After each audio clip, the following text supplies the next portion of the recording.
hermanas, nuestra hermana Flores, hermana María Flores, hermana Elida Reina y nuestros hermanos Santos, José Santos Salinas, bienvenidos. Sí, ya lo mencioné. Damos gracias a Dios por estas personas que nos visitan esta mañana. Siéntanse bienvenidos en la casa del Señor.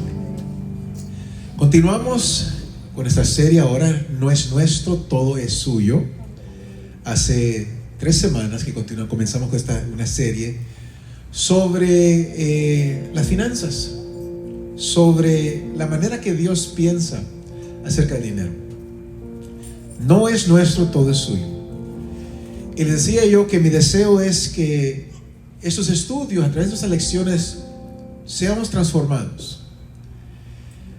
Nuestra mente, nuestra mentalidad, nuestro pensamiento sea transformado acerca de cómo pensamos sobre las finanzas como cristianos, como hijos de Dios. Les decía hace 3 semanas que necesitamos nosotros pensar del dinero de la manera que Dios piensa acerca del dinero.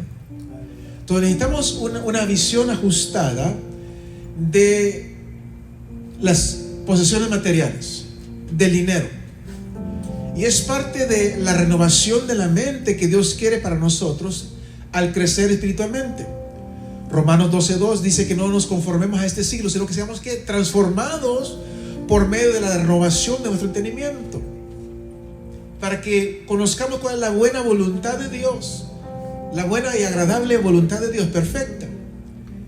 Y una de las maneras más efectivas para acercarnos a Dios y para glorificarlo es a través de las decisiones financieras.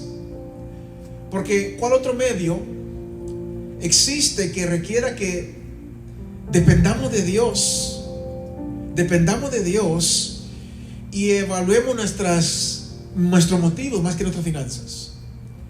Les decía, estamos todavía en la introducción, que hay más de 2.350 versículos de la Biblia que trata con las finanzas, que trata con las posesiones.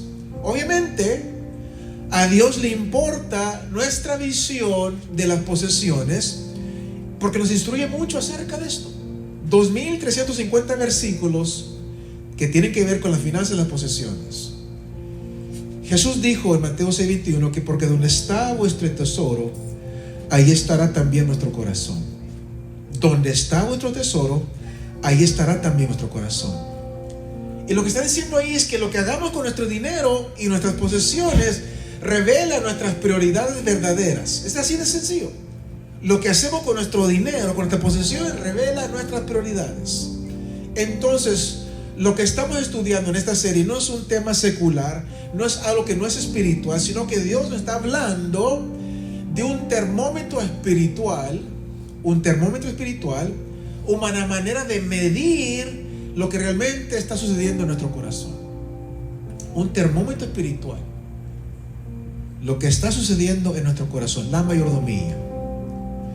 El título de la lección esta mañana es Desarrollando un corazón generoso. Desarrollando un corazón generoso. Y para iniciar quisiera compartir con ustedes una pequeña historia que leí. Y dice la historia que un padre le dio a su hijo 2 monedas, 2 pesetas, 2 centavos, para que llevara, 25 centavos, para que llevara a la escuela dominical. Y le dijo este padre a su hijo, una de las monedas, una de las pesetas, la vas a poner en la ofrenda, es para ofrendar, y la otra es para ti, para que te compres un cono después del servicio. Y este niño gozoso caminaba a la iglesia, iba caminando rumbo a la iglesia, y accidentalmente se le cayó una de las pesetas, y se fue rodando la peseta y cayó en el desagüe, y se desapareció. Se desapareció la peseta. Y el niño por un momento se queda viendo al desagüe y luego lentamente levanta la mirada al cielo y le dice: bueno, Dios, ¿esa era tu peseta?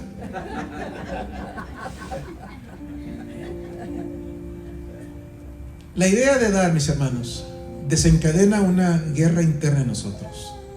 No es fácil. Es una guerra interna.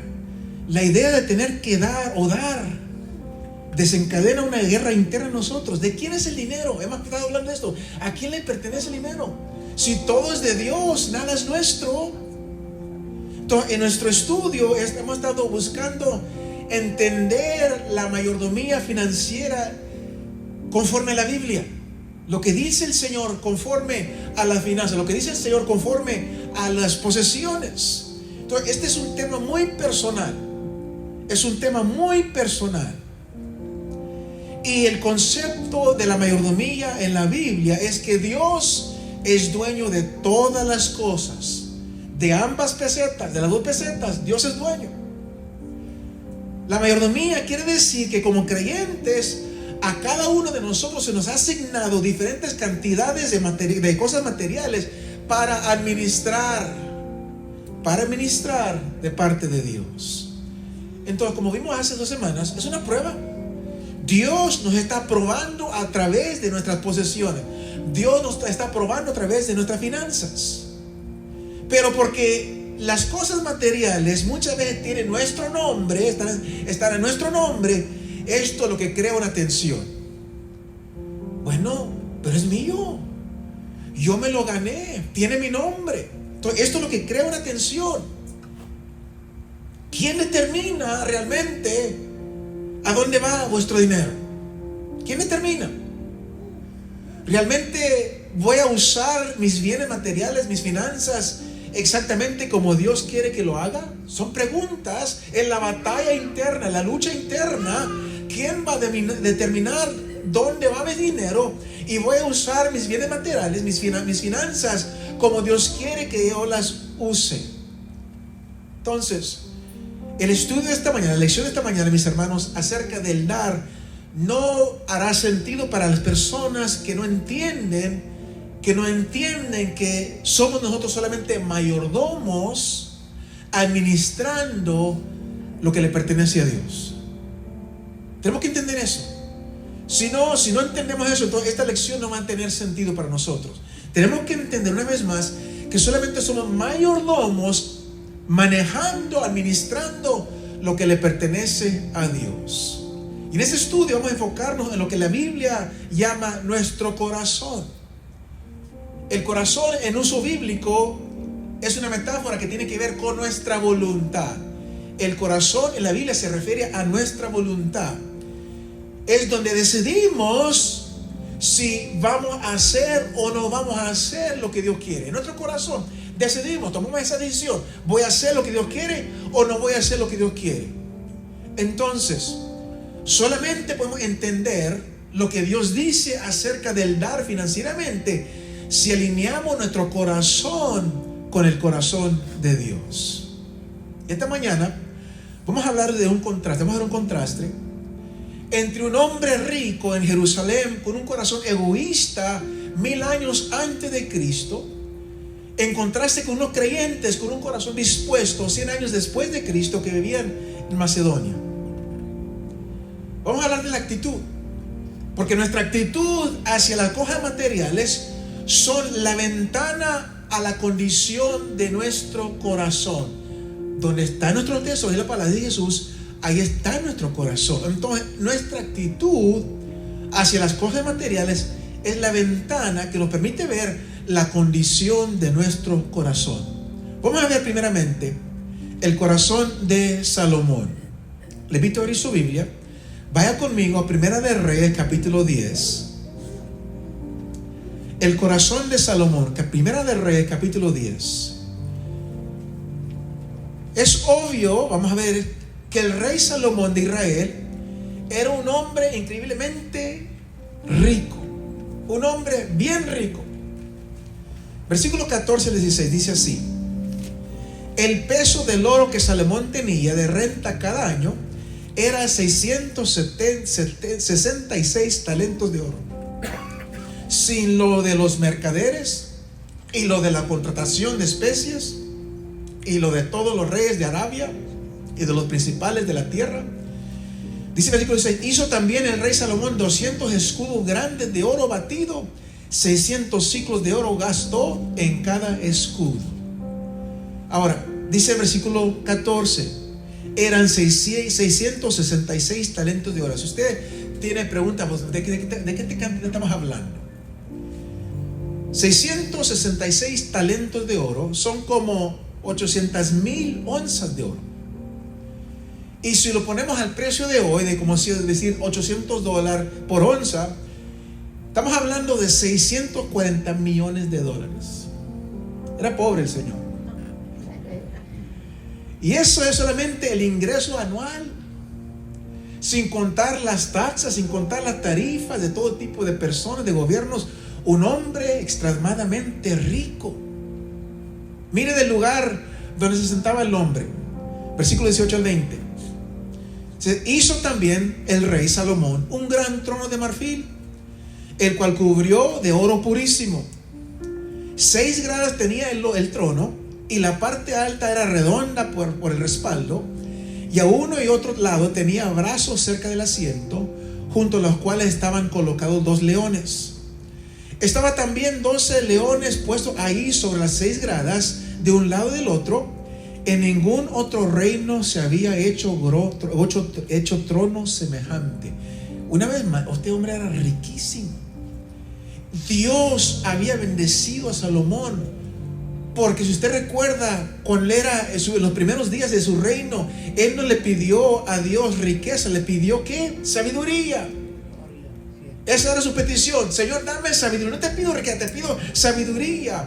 Y Dios le promete, versículo 13, capítulo 3 de Primera de Reyes. Dios le promete a Salomón de esta manera. Dice: y aún también te he dado las cosas que no pediste, riquezas y gloria, de tal manera que entre los reyes ninguno haya como tú en todos tus días. Dios había bendecido a Salomón, y como resultado, capítulo 10, versículo 23, dice: así excedía el rey Salomón a todos los reyes de la tierra en riquezas y en sabiduría. Entonces podemos ver que las riquezas de Salomón habían venido de parte de Dios. Era un rey riquísimo, pero Salomón no era dueño de estas cosas. Salomón era solamente un mayordomo, un administrador como usted y yo de las cosas de Dios, de las bendiciones de Dios. Pero al pasar los años, algo acerca de las posesiones materiales nunca fueron suficientes para el rey Salomón. Porque continuamos leyendo, capítulo 10, versículos 22 a 27, dice así: porque el rey tenía en el mar una flota de aves de Tarsis, con la flota de Irán. Una vez cada 3 años venía la flota de Tarsis y traía oro, plata, marfil, monos, pavos reales. Así excedía el rey Salomón a todos los reyes de la tierra en riquezas y en sabiduría. Toda la tierra procuraba ver la cara de Salomón para oír la sabiduría que Dios le había puesto en su corazón. Y todos le llevaban cada año sus presentes: alhajas de oro y de plata, vestidos, armas, especias aromáticas, caballos y mulos. Dice: y juntó Salomón carros y gente a caballo, y tenía 1,400 carros y 12,000 jinetes, los cuales puso en las ciudades de los carros y con el rey en Jerusalén. E hizo el rey que en Jerusalén la plata llegara a ser como piedras, y los cedros como cabrahigos de la cefela en abundancia. Pero el dinero y los caballos no era solo lo único que Salomón estaba acumulando, cuando parecían ser sus días de gloria. Este hombre llegó a sentir que deseaba y necesitaba más. No era suficiente, quería más. También acumuló 700 esposas, 300 concubinas. Capítulo 11, versículos 1 al 4.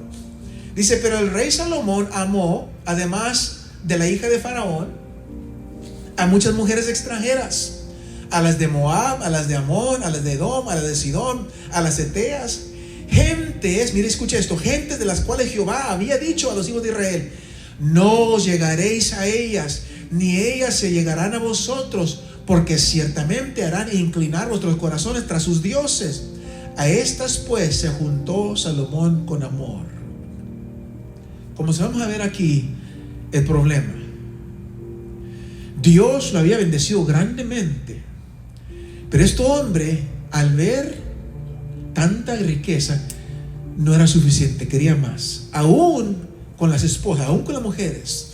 Dice versículo 3: y tuvo 700 mujeres reinas y 300 concubinas, y sus mujeres se desviaron su corazón. Y sus mujeres desviaron su corazón.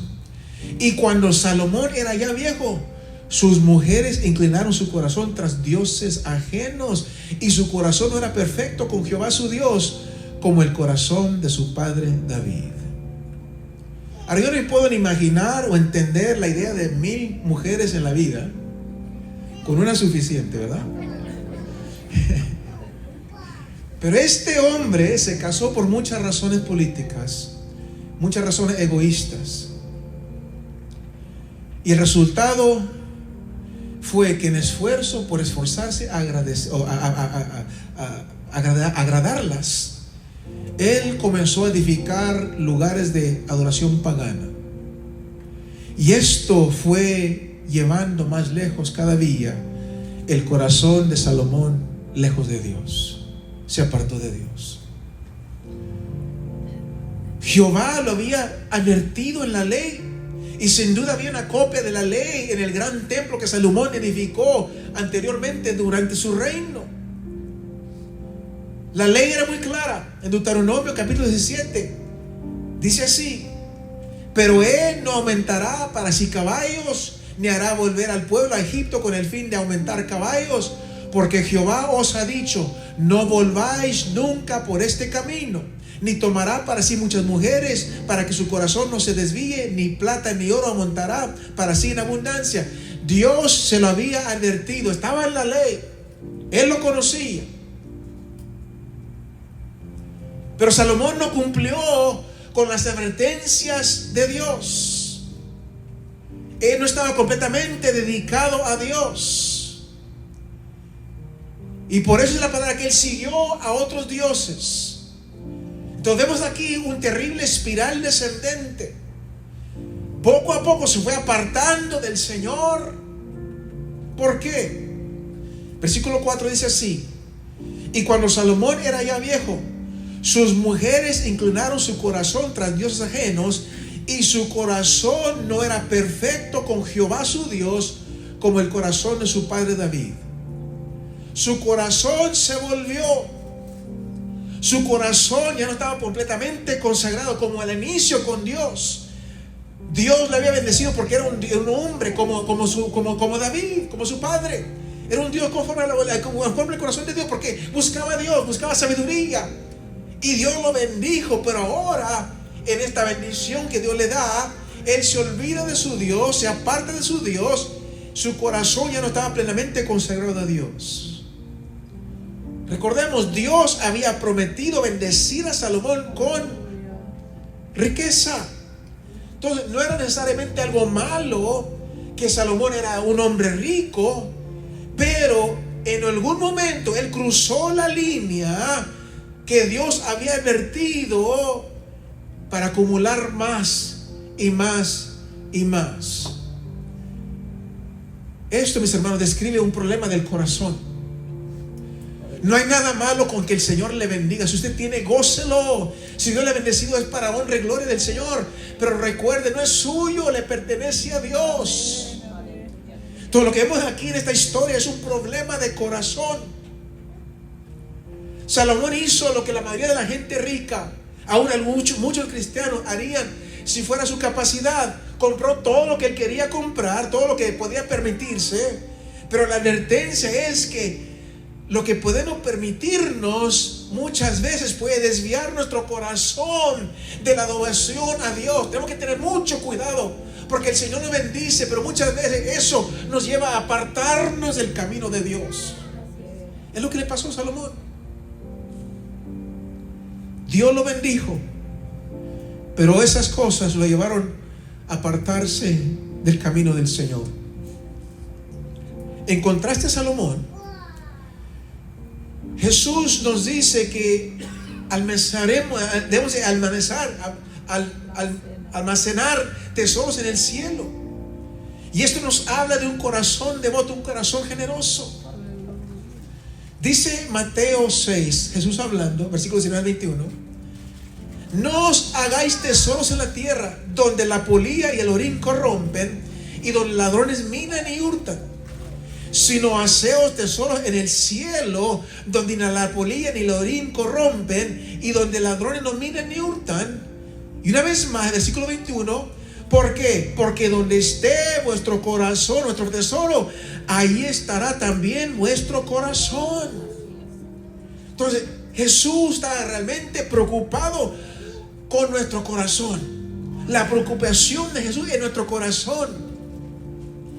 Nuestro corazón se apega naturalmente a las cosas físicas, las cosas que dice la palabra ahí, que las polillas destruyen. Está hablando aquí de ropa, de tejidos valiosos, tejido, cosas que el óxido destruye, corroe. Cualquier cosa valuable que los ladrones pueden venir a robar. Nuestro corazón tiene una tendencia a pegarnos a estas cosas. Y como para probar su punto, Jesús habla de la naturaleza temporal de las cosas materiales. Lo vemos cuando leemos una vez más en la historia de Salomón, que solamente 5 años después de que Salomón ya no estuvo, de su hijo, que su hijo ascendió al trono, 5 años después, todos los tesoros de Salomón desaparecieron. El hombre más rico de la tierra, el rey más rico, solamente 5 años después de que él dejó de ser rey, toda su riqueza desapareció. Primera de Reyes, capítulo 14, versículo 25. Dice: al 5.º año del rey Roboam subió Sisac, rey de Egipto, contra Jerusalén. El rey de Egipto atacó Jerusalén y se llevó todo el tesoro del templo y el palacio. Roboam tuvo que reemplazar aquellos escudos de oro, los tuvo que reemplazar con escudos de bronce, y lo que sobró de los tesoros fue robado a lo largo de las generaciones por invasores, o fue usado como tributo para comprar los reinos atacantes. ¿Qué quiero decir con esto? Que el dinero se escapa fácilmente. ¿Usted lo sabe? Apenas recibimos el cheque y ya se desapareció. ¿Dónde está? ¿Qué pasó con el dinero? Apenas recibimos el pago del trabajo y ya no tenemos nada. El dinero se escapa con facilidad. Dice Proverbios 23, versículo 5: has de poner tus ojos en la riqueza, siendo ninguna. Dice así: porque se harán alas, como alas de águila, y volarán al cielo. Como que le salen alas al dinero y se desaparece. Jesús está diciendo aquí, y nos insta a acumular tesoros en el cielo. ¿Qué está diciendo Jesús? Tenemos que pensar diferente acerca de nuestro tesoro. Está diciendo que apeguemos nuestro corazón a las cosas que duran para siempre. Todos hemos escuchado la expresión: no puede llevártelo contigo. Hablamos de esto unas cuantas semanas atrás, ¿sí que recuerdan? Nadie se lleva nada. Así como entró, como dice Job, desnudo vine, desnudo me voy, no me llevo nada. No podemos llevarnos nada con nosotros. Pero Jesús aquí está diciendo algo diferente. Mateo 6:20: haceos tesoro en el cielo. No podemos llevarnos nada, pero dice Jesús: hagan tesoro en el cielo. Él está diciendo que no podemos llevarnos tesoro con nosotros, pero de alguna manera podemos enviar tesoros, almacenar tesoros. No puedo llevármelo conmigo, pero sabe que yo puedo enviarlo por adelantado, y un día voy a tener mi tesoro en el cielo. Yo puedo voy a comenzar a almacenar mi tesoro en el cielo. Yo puedo comenzar a invertir en las cosas que son eternas, en vez de las cosas de este mundo, materiales, financieras. Y aquel tesoro nos está esperando en algún sentido cuando lleguemos al cielo. Haceos tesoros en el cielo. Vamos a hablar sobre esto, tesoros en el cielo. El tesoro en el cielo es permanente. El tesoro en el cielo es personal. Jesús dijo que acumulemos tesoros para nosotros mismos. Una palabra personal, es para ti mismo. Dice: Haceos tesoros en el cielo. Una palabra personal. Cada uno de nosotros podemos acumular tesoros para nosotros mismos en el cielo. Entonces, de una manera real, de una manera personal, nuestra inversión en las cosas eternas realmente son nuestras. Son nuestras. De alguna manera, esa recompensa, esos tesoros, sí tendrán nuestro nombre en ellos. Es una recompensa o disfrute eterno, por lo cual cuando lleguemos al cielo vamos a llegar y vamos a recibir nuestro tesoro. No aquí en la tierra, no te lo puedes llevar contigo, pero cuando llegues al cielo vas a recibir tu tesoro. Es nuestro eternamente, para siempre. Nadie te lo puede quitar. Ya no le pertenece a Dios, ahora te pertenece a ti. Tiene tu nombre. El verdadero problema, una vez más, es que cuando está nuestro tesoro, dice la palabra, ahí está nuestro corazón. Donde está nuestro tesoro, ahí está nuestro corazón. Entonces, este pasaje, el pasaje no específicamente está hablando de dar dinero a Dios o algún ministerio, pero nos está enseñando algo importante acerca de una decisión que tenemos que tomar antes de dar. Tenemos que tomar una decisión. ¿Dónde está tu corazón? Antes de dar. Una vez más, aquí Jesús no está hablando de ninguna cosa de dar a Dios o de un ministerio. Está hablando de la decisión. ¿Dónde está tu corazón? ¿Qué valoras? ¿Valoras el dinero o valoras el tesoro eterno? La decisión que tenemos que tomar. Mira, hermano, ofrendar y diezmar no tiene sentido o no tiene valor si usted piensa, si su pensamiento es que al usted dar, usted va a tener más éxito financiero. Su diezmo, su ofrenda no tiene valor. Si usted es su pensamiento que si usted va a dar, Dios le va a dar más. Si usted piensa que su diezmo, su ofrenda, con eso usted puede impresionar a Dios o impresionar a las personas o sentirse bien de sí mismo, entonces su ofrenda, su diezmo no tiene valor, no tiene sentido. Nuestro objetivo es el corazón. El corazón. Si usted piensa que al diezmar o ofrendar usted está impresionando a Dios o a las personas, usted se está enfocando en sí mismo, no se está enfocando en la eternidad. Entonces, el punto de Jesús aquí es que nos preguntemos a nosotros mismos, ¿qué valoramos? ¿El tesoro de la tierra o el tesoro del cielo? Mire, continuando en Mateo, Jesús continúa diciendo, versículos 22 y 23. Jesús da una pequeña parábola sobre cómo nuestros ojos o están ciegos o ven sobre este tema de dar. Jesús dijo, versículo 21, que donde está nuestro tesoro, está nuestro corazón. Y luego continúa en ese mismo pensamiento, compartiendo esta parábola sobre cómo nuestros ojos o pueden ver o no ven sobre este tema. Dice así: la lámpara del cuerpo es el ojo. Así que si tu ojo es bueno, todo tu cuerpo estará lleno de luz. Pero si tu ojo es maligno, todo tu cuerpo estará en tinieblas. Así que si la luz que en ti hay es tinieblas, ¿cuántas no serán las mismas tinieblas? Hay personas que están ciegas al tesoro celestial. Y dice Jesús que grande es esta oscuridad. Hay personas, a un cristiano, que no lo entienden.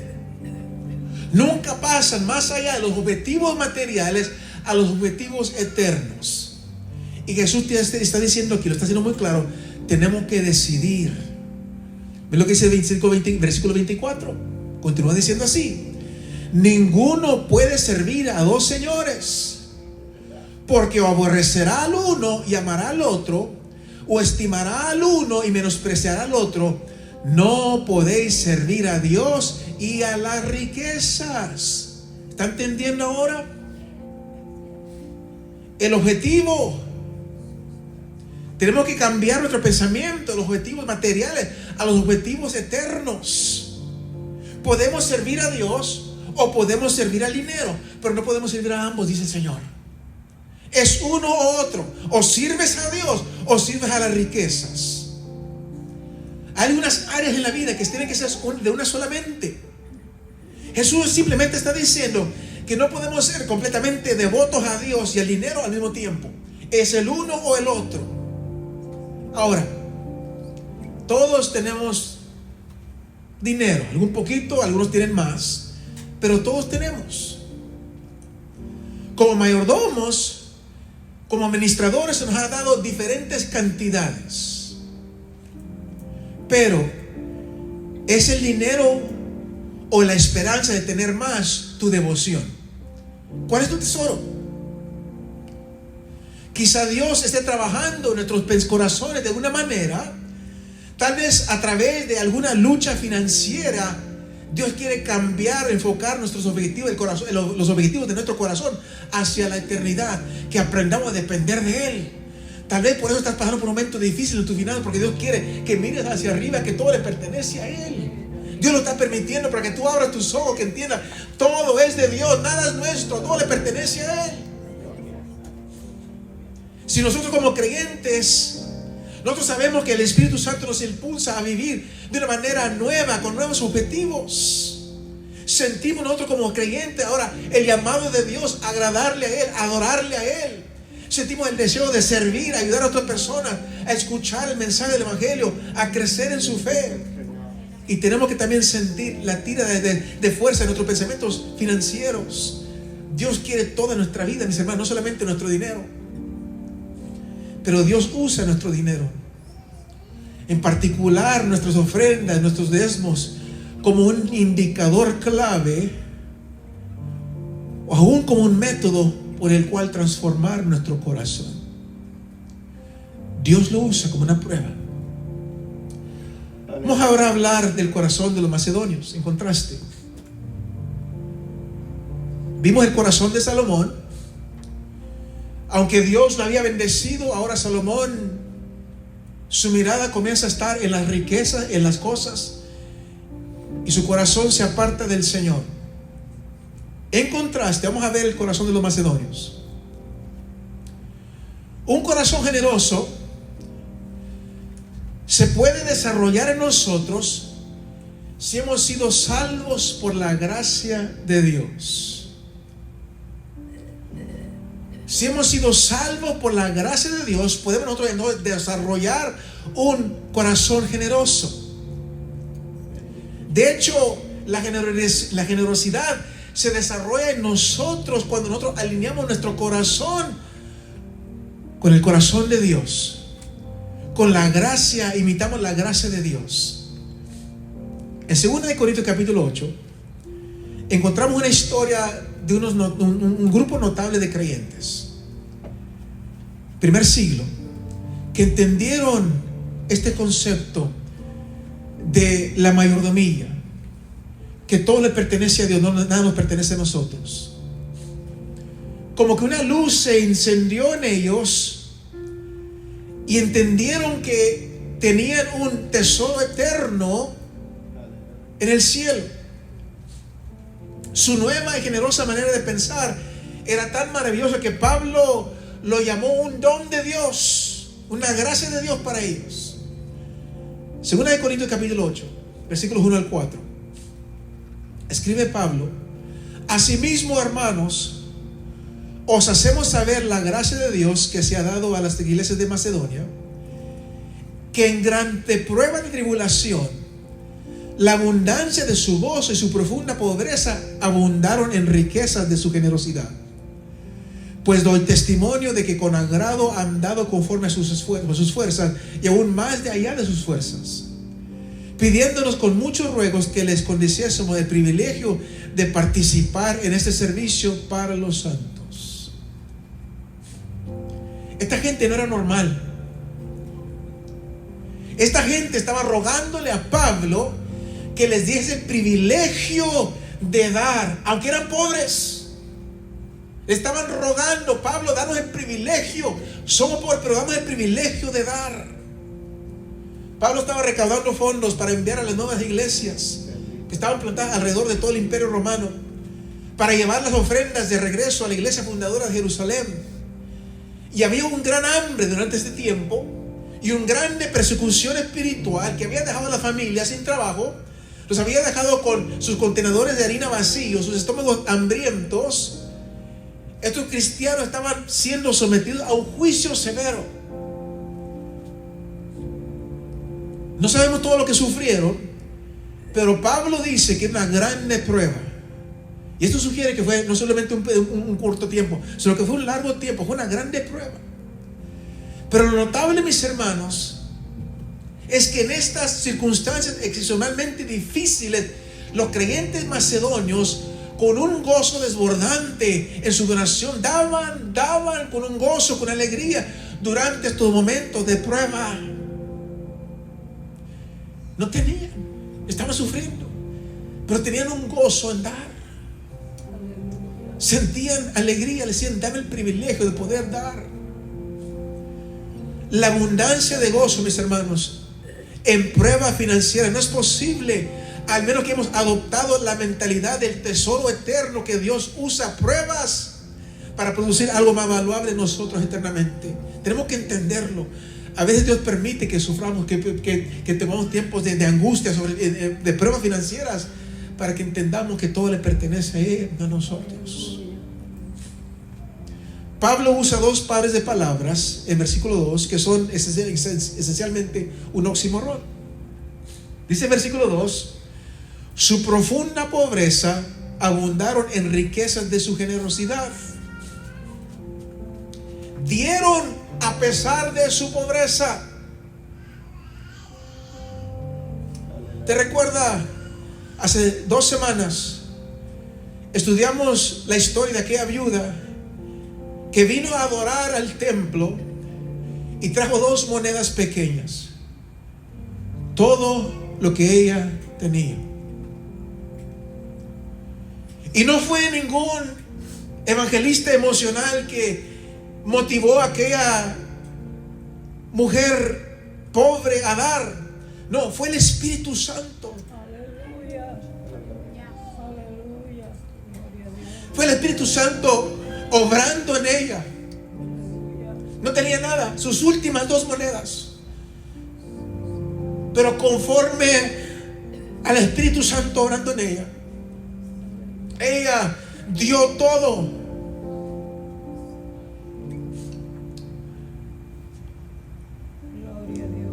Note 2 frases, note las frases que describen la obra de Dios en los corazones de estos macedonios para dar. Dice el apóstol: incluso más allá de su capacidad, conforme a sus fuerzas, pidiéndonos con muchos ruegos que le concediesen el privilegio de participar. Más allá de su capacidad, algo había sucedido en sus corazones. No tenían, eran pobres, estaban sufriendo persecución, pero algo había sucedido en sus corazones, que ellos sentían que era un privilegio dar. Su mentalidad había cambiado, su corazón había cambiado. El Espíritu Santo estaba obrando en ellos. Y lo que haya sido que sucedió en esta persona es lo que Dios quiere que suceda en nosotros, que surja en nosotros ese deseo profundo de dar. Ahora, ¿es un don espiritual que solamente poseen algunas personas? No. Vemos en el versículo 5 que ellos primeramente se dieron a sí mismos, entregaron a sí mismos a Dios, y luego la necesidad financiera en Jerusalén. Versículo 5 dice: y no como lo esperaban, sino que a sí mismos se dieron primeramente al Señor. Ellos primeramente se entregaron al Señor, y luego a nosotros por la voluntad de Dios, y luego dieron para la necesidad financiera en Jerusalén. Este orden es muy importante. El orden es muy importante, Primero dice que se dieron a sí mismo a Dios. Se dieron primeramente al Señor. Cuando nosotros nos damos primeramente a Dios, quiere decir que empezamos a preocuparnos de las mismas cosas que le importan a Dios. Comenzamos a tener el corazón de Dios. Lo que le importa a Dios nos comienza a importar a nosotros. El darnos a nosotros mismos a Dios quiere decir que comenzamos a pensar como Dios. Y ese es como podemos obtener un corazón mucho como el de Dios. Ahora, ¿cómo sabemos si nosotros tenemos esto? ¿Cómo sabemos si nos importa lo que a Dios le importa? ¿Cómo sabemos si somos generosos como lo es Dios? Bueno, primero, tenemos que ser motivados para dar por gracia. La donación bíblica es impulsada por gracia, no por culpa. Un corazón generoso comienza cuando contemplamos y comprendemos cómo Jesús estuvo dispuesto a cambiar el cielo, la gloriosa perfección por esta tierra, por una existencia humana, aún el dolor de crucifixión. Él estuvo dispuesto a darlo todo por nosotros.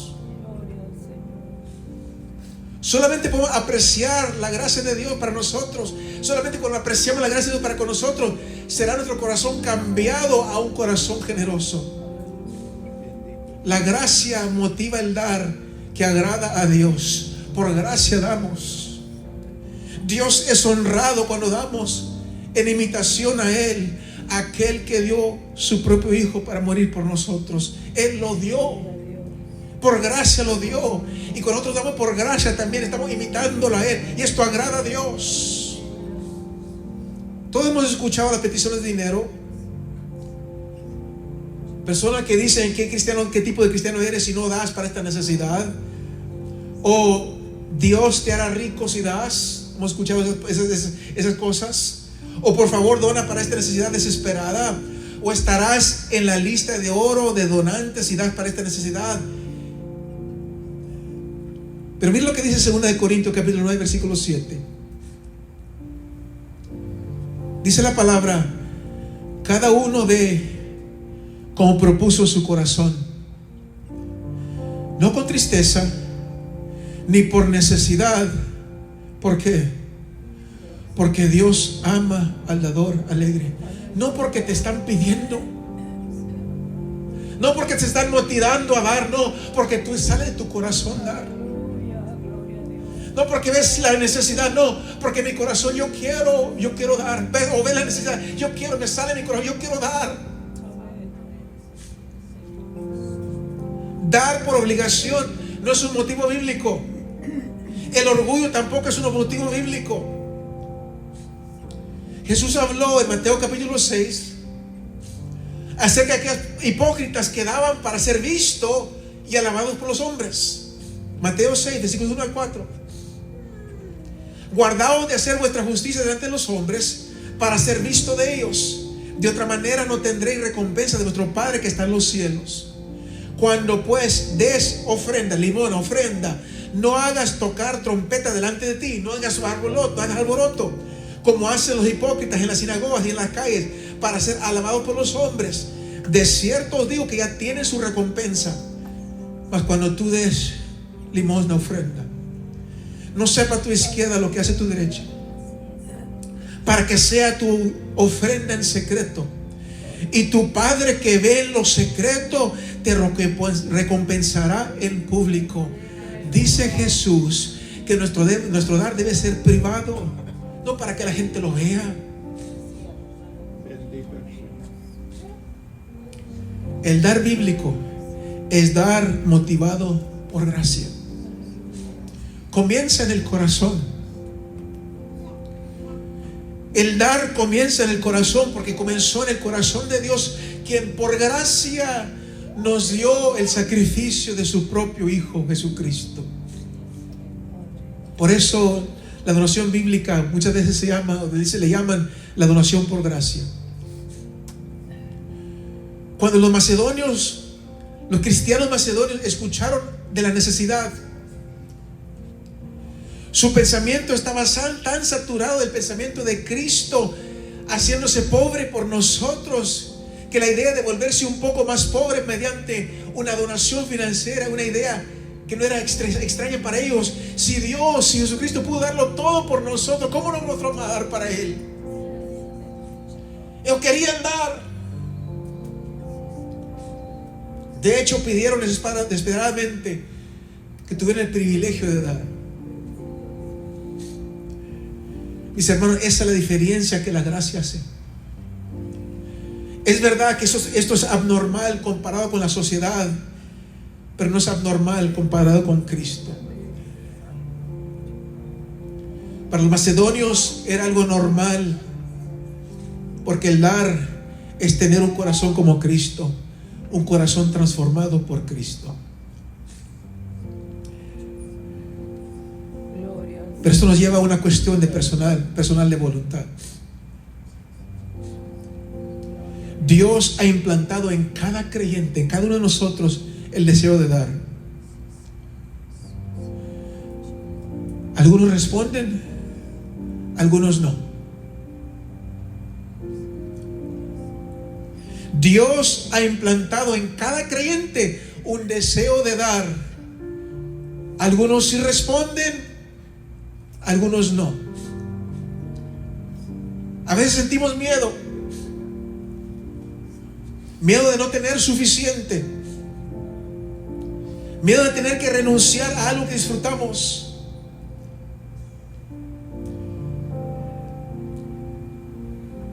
Si hemos sido salvos por la gracia de Jesucristo, ya hemos sido espiritualmente equipados para dar de la manera que Dios quiere que nosotros demos.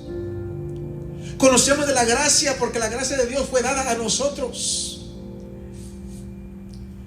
Solamente es una cuestión de responder, de llevar a cabo lo que Dios está haciendo en nuestra vida.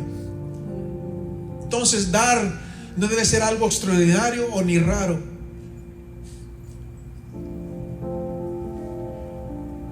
Como Cristo y como estos cristianos macedonios, mis hermanos, nuestra riqueza no se mide con lo que tenemos o lo que guardamos, sino que nuestra riqueza se mide por lo que damos. Nuestro tesoro no está aquí en la tierra, nuestro tesoro está en el cielo. Termino con esto, 2 Corintios capítulo 8, versículo 9. Dice la palabra: porque ya conocéis la gracia de nuestro Señor Jesucristo, que por amor a vosotros hizo pobre, siendo rico, para que vosotros con su pobreza fueseis enriquecidos. Este es un poderoso testimonio del amor sacrificial de Cristo. Aunque Él poseía todas las riquezas del cielo, Él voluntariamente se humilló a sí mismo, tomó la forma de un hombre, de ser humano, sufrió, entregó su vida para que nosotros podemos, dice la palabra, nosotros podemos ser enriquecidos. Su sacrificio no solamente se trata de cosas materiales, sino de las riquezas eternas, porque la salvación, la justicia, nuestra relación restaurada con Dios, todo esto viene de parte de Dios, de parte del cielo. Entonces, esta mañana, al terminar, mi petición, mi oración es que respondamos nosotros a esta gracia con corazones llenos de gratitud. Que vivamos generosamente, así como Jesucristo ha sido generoso para con nosotros. Que nuestra vida refleje el amor de Dios. Nuestras acciones demuestran su bondad. Nuestros corazones rebosan de su compasión. Que nunca tengamos por sentado el precio que Él pagó, pero en cambio que su gracia nos transforme para que nosotros podamos bendecir a otros y glorificar su nombre. Que nuestro pensamiento, nuestro entendimiento sea transformado para que pensemos sobre las cosas como Dios quiere que pensemos sobre estas cosas. Incline su rostro esta mañana. Te damos gracias una vez más, Señor, por tu palabra.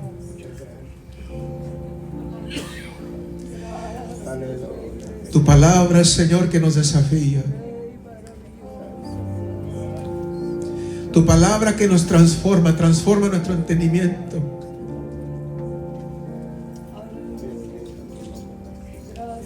Esta mañana, Señor, recibimos tu palabra, Padre Celestial, en nuestra vida. Y rogamos que tú sigas obrando, abriendo nuestro corazón, abriendo nuestros ojos, para que veamos, Señor, lo que tú quieres que nosotros veamos en tu palabra.